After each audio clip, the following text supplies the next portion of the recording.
Etong puto kalabasa ay para sa mga batang hindi kumakain ng gulay, kaya kung isa dito ang anak mo, panoorin mo to hanggang dulo. Malay mo, mapakain mo siya ng puto, hindi naman kasi masyadong malalasahan ang kalabasa dito. Meron ako ditong kalahating kalabasa, yung ganitong hati lang na nabibili sa palengke. Ayan, hugasan lang natin to at hatiin. Maglagay tayo ng sapat na tubig para sa pagpapakulo.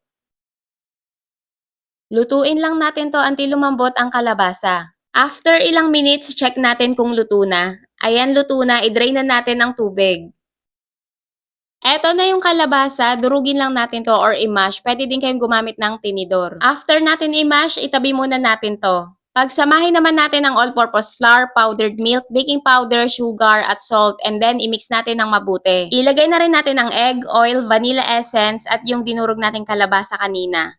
Tapos, haluin natin ito ng mabuti. Ganito dapat siya kalapot. Maglagay na tayo sa mga puto molder. Ayan, isa lang na natin to sa steamer.